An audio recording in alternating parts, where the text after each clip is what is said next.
What's going on, guys? Hey, we are joined today by Michael Newland. He is joining us all the way from the beautiful state of Ohio. And Mike is the Director of Agriculture here and Business Development, joining us with the Propane Education and Research Council. Michael, good morning. How are we doing, brother? Hey, good, Brian. How are you? Good, good. We're getting 3-4 days of nonstop rain. I feel like we're stuck in the mud trying to finish up our fall cleanups, but also get ready for snow season. But are you guys getting that similar I was weather going to pattern say, in yeah, Ohio? it could be worse. We did get some rain over the weekend. We're getting a couple days and maybe a little snow tomorrow. So 'tis the season, I guess. We'll take what we get at this point. Yeah, amen to that. Well, the fall winter is always a good time to regroup for our businesses. Today, we're going to be talking a little bit about education about propane, and this is going to be a little bit of a learning curve for me as well. So I'm hoping to get the lay of the land here. I do have some interesting stories that I'm hoping to share along the way about propane. I've seen the propane powered equipment out there. It makes people turn their heads and say, what the heck is that on the side of that mower or piece of equipment? Before we go down all those stories and all those rabbit holes, let's zoom out really quick. Let's try to get the lay of the land, like I said earlier. What's your background, and who is the Propane Council, and where are you guys coming from?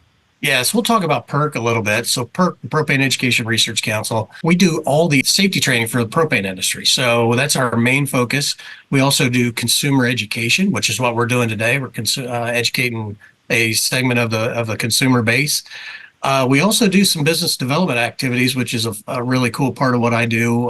We evaluate projects from private companies that may bring a widget to the market that helps our industry. So after evaluating that, we may or may not invest the industry's money in a project to help it come to market. So, but a lot of what we do is safety related, consumer education related, and if folks are out there and need any safety materials, gosh, they're free from us. Every person that's delivering propane is trained with our materials. So go to propane.com. There's actually a learning center. You can do all the safety training you need for you or your company for free. I love it. I love it. So talk to me. What is the propane industry? What is the movement? How can these propane tanks power lawn equipment, and I'm sure so much more? For anybody who hasn't seen this kind of technology, what are they missing out on? Yeah, so I think we'll start really at the very core of it. It's the same fuel that you're using in a barbecue grill out back. So there's no difference in the molecule that's powering that gas grill to cook your steak out back. But what we're doing is essentially we're running a vapor through a vapor gasoline engine. So all that gasoline that gets pumped into the engine and combust, it's the same thing that we're doing with propane. So in the mowing segment years ago, folks could buy an OEM propane mower. A lot of those options have gone away at this point. We went through COVID, we went through supply chain disruptions, and I think it was a SKU that was easy to eliminate. The engine companies are just trying to build engines, and we get that. So we've got some great companies that offer conversion kits for a gasoline engine, and that can be essentially bolted on to an existing gasoline engine, and you put a 33-pound propane cylinder on there, and you're ready to roll. So yeah, there's some big benefits, we think, versus gasoline. But I think one of the messages folks may not understand, the same reason the propane works on the food you're cooking out back gives us a huge benefit on emissions against gasoline, against diesel. We can talk a little bit more about it, even against the battery options that are out there. And some people will look at me sideways when I say that we're cleaner than battery, but we'll talk through that in a minute. Just to give a little bit of context here, so we're talking about running our lawn equipment with propane cans and the canisters, the tanks. A lot of folks are, I would imagine, probably pretty familiar with those. Like you said, your barbecue grill, maybe outdoor sporting events, all that kind of stuff. Everybody has those cans around. But we're talking about powering your lawnmowers and your lawn equipment. How long has that technology been around? Is it something brand new? Has it been around the block for a little bit? No, it's not. Yeah, great question. It's not new.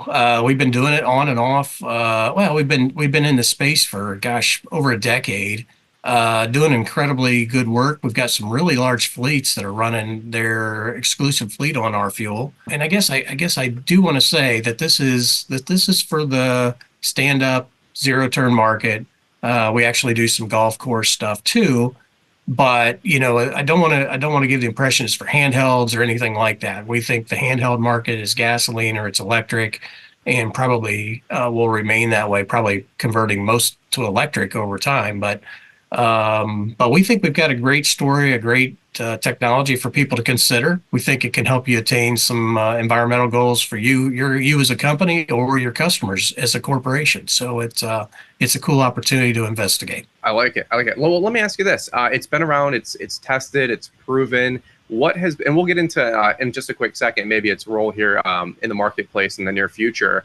But what has been the feedback? Honestly, anybody who's a pilot program or converted a couple pieces of equipment, maybe they have a fleet now. What has been the conversation so far?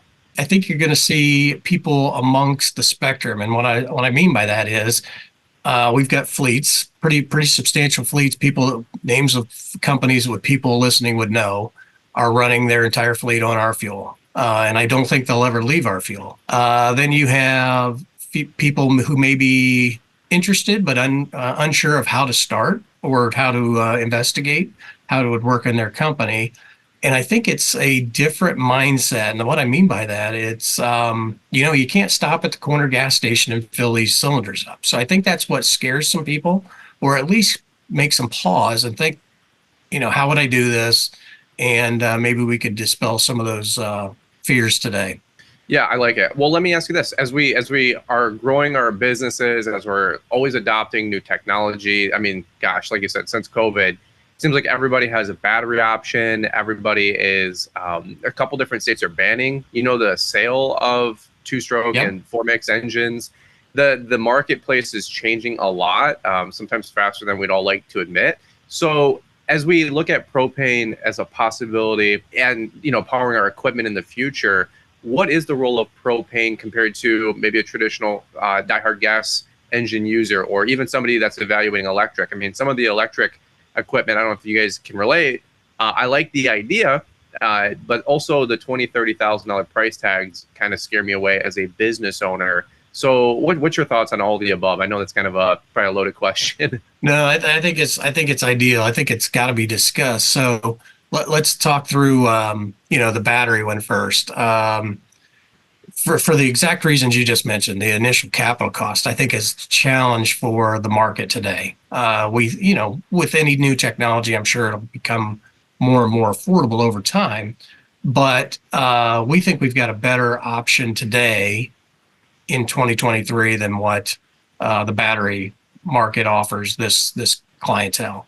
We say that because we are clean. I always tell people I think we're the cleanest commercially available combustion fuel on the planet. Some people will perk up and say, well, what about hydrogen? Well, hydrogen's not commercially available today, in my opinion.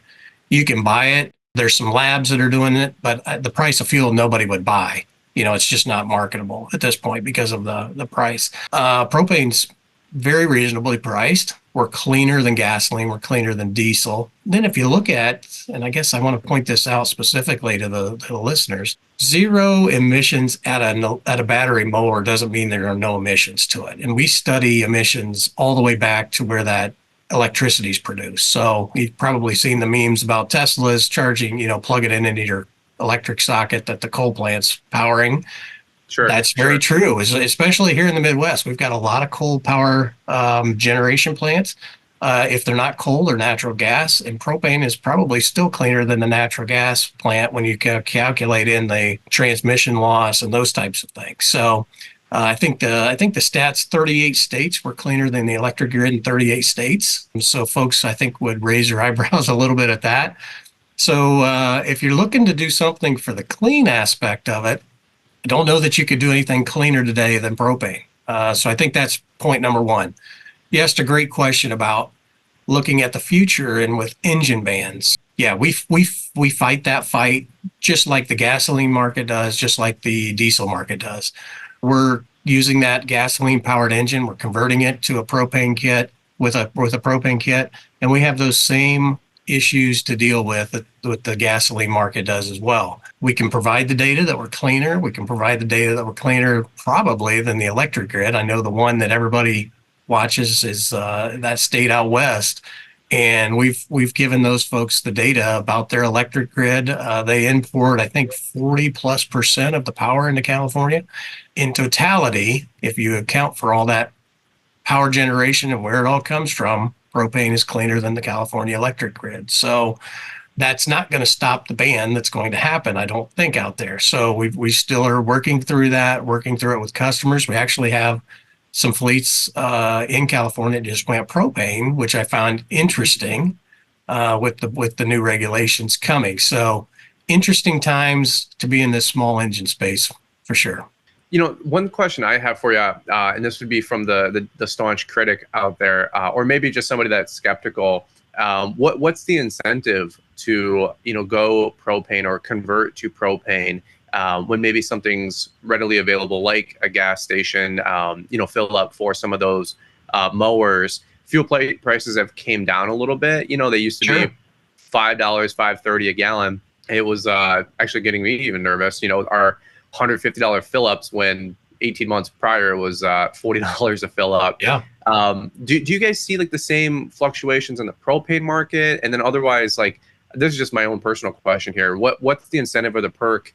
Do they get to get a higher rating or a thumbs up, on their ESG score, or feel more environmentally friendly? Some people are very keen to that. So Yeah. I'm sure no right or wrong answer. I just selfish No, question. great question. So I think you hit a couple of very key points. So I think we see interest in propane mowing when we see gasoline and diesel prices spike. We do not, general statement, we don't fluctuate as bad as those two fuels do. So that Okay. big run up during COVID and right after COVID, we didn't have that same price increase that gasoline and diesel did. So the folks who are using propane for their mowing segments were doing very well. The second point you brought up, I think, is exactly key. And some of those large fleets that are using propane fleets exclusively are talking about the environmental benefits of our fuel versus gasoline versus diesel, and they're doing that in their bid process. You mentioned ESG scores, and that's a key point. And any corporate client that somebody has out there, I guarantee they've got an ESG component to their business.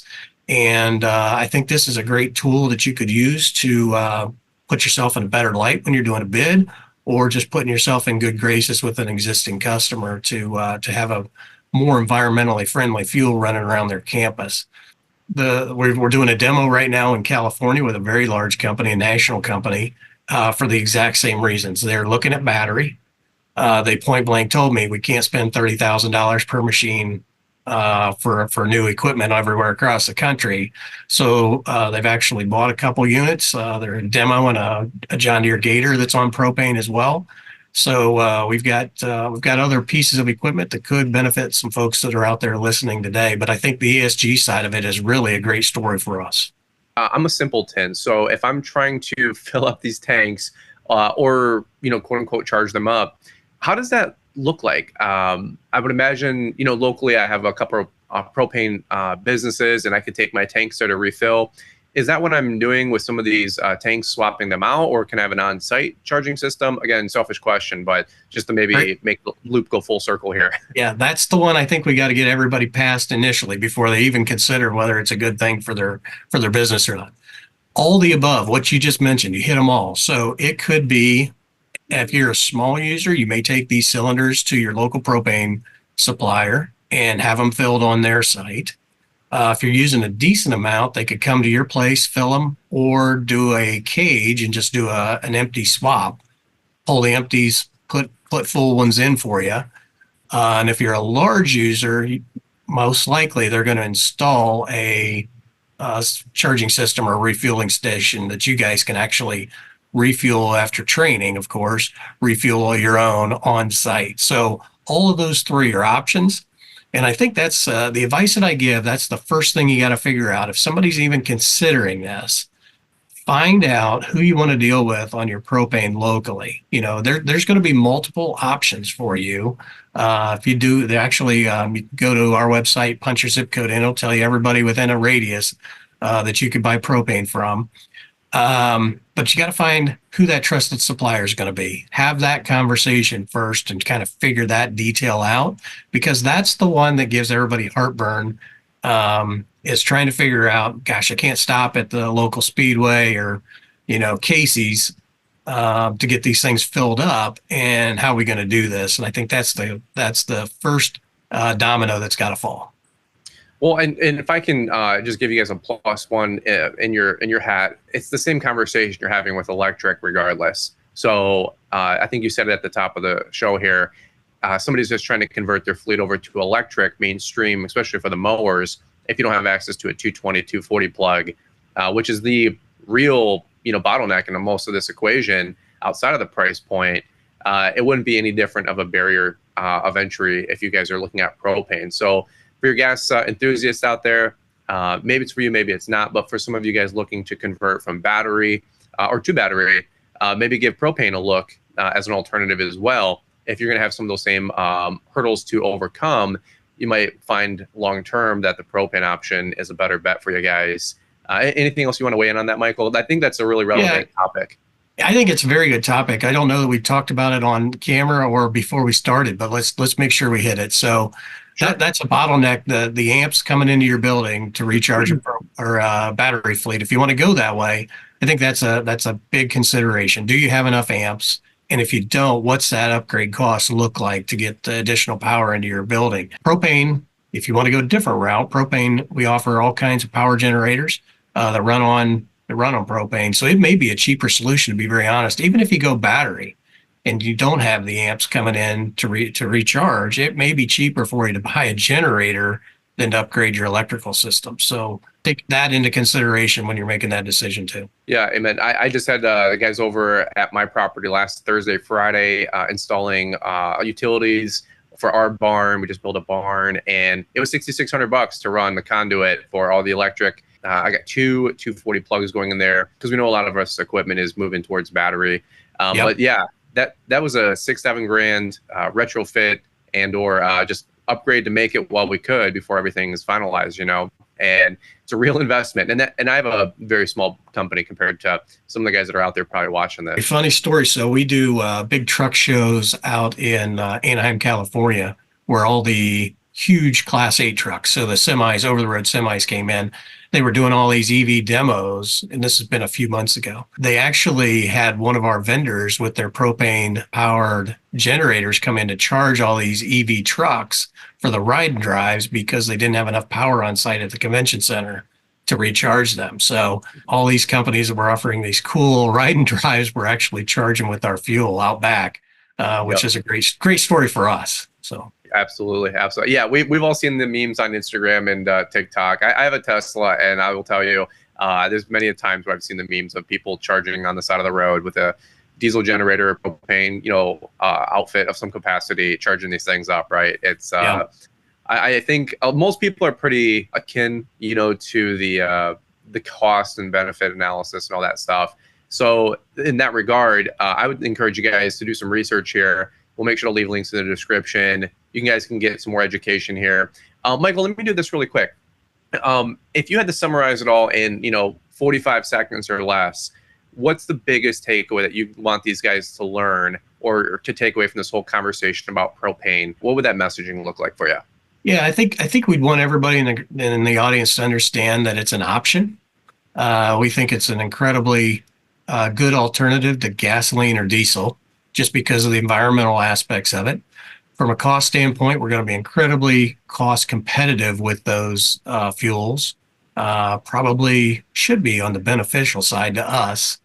And we think we're an alternative. If you're moving to battery because of the ESG opportunities, I think we've got an equally good ESG conversation and story to tell with your client with propane than you do electricity. It's going to be a little bit more complicated to tell that story because of power generation, transmission, those types of things. It's going to be a life cycle discussion, but we can help you through that.